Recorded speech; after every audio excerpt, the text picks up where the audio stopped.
Hello friends, இன்றைக்கி நம்ம சேனலில் பார்க்க போகிறது டீ கடையிலலாம் போடுவாங்கள்ல அந்த மாதிரி ஸ்வீட் போண்டாங்க. ஒரு அரை தித்திப்போடு இருக்கிற மாதிரி போண்டா செஞ்சு போட்டிருக்கோம். இந்த இது பாருங்கள், இதுக்கு வந்து மைதா மாவு 1 கப் ஒரே அளவாக இருக்கணுங்கிறதுக்காக நான் டம்ளர்லேயே உங்களுக்கு கலந்து காமிக்கிறேங்க.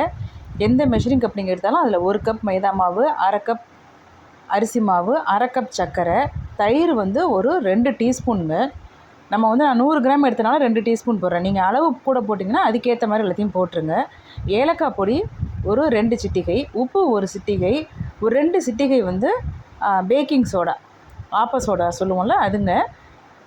இப்போ நம்ம எல்லா மாவையுமே எடுத்து மிக்ஸ் பண்ண போகிறோம். தேவையான அளவு தண்ணி கொஞ்சம் விட்டு நம்ம மிக்ஸ் பண்ணிக்க போகிறோம். இப்போ நம்ம ட்ரை இன்க்ரீடியன்ஸான அந்த 1 சிட்டிகை உப்பு, 2 சிட்டிகை பேக்கிங் சோடா, இந்த 2 சிட்டிகை ஏலக்காய் தூள் அதையும் போட்டேன். தயிர், இப்போ தயிர் ஏன் போடுறோம் அப்படின்னாக்க, நம்ம வெறும் பேக்கிங் பவுடர் போடுறதுனால சாஃப்ட்னஸ் மட்டும் தான் கிடைக்கும். இது ஒரு மாதிரி நல்லா பால் மாதிரி உப்பிக்கிட்டு நல்லா வருங்க. சாப்பிடும்போது ரொம்ப சாஃப்டாக இருக்கும். மேல்புறம் நல்லா கிறிஸ்பியாகவும் இருக்கும்.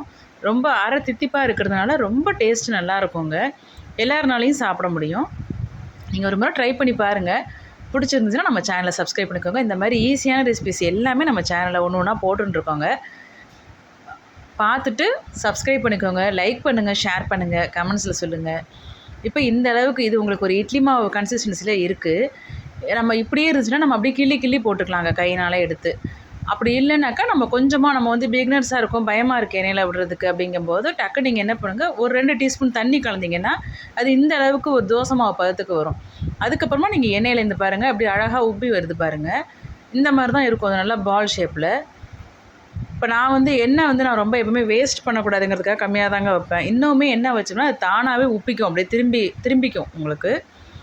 பாருங்கள், அவ்வளோதான். இந்த கன்சிஸ்டன்சியில் நீங்கள் எடுத்துட்டாலும் ஓகே. இல்லை இன்னும் கொஞ்சம் ப்ரௌனாக ஆகணும்னு நினச்சிங்கன்னா இன்னும் கொஞ்சம் ப்ரௌன் கலர் வந்ததுக்கப்புறம் கூட நீங்கள் எடுத்துக்கலாங்க. இதை பாருங்கள், உள்ளே ரொம்ப சாஃப்டாக இருக்கும். ஒரு முறை ட்ரை பண்ணி பாருங்கள். Bye friends.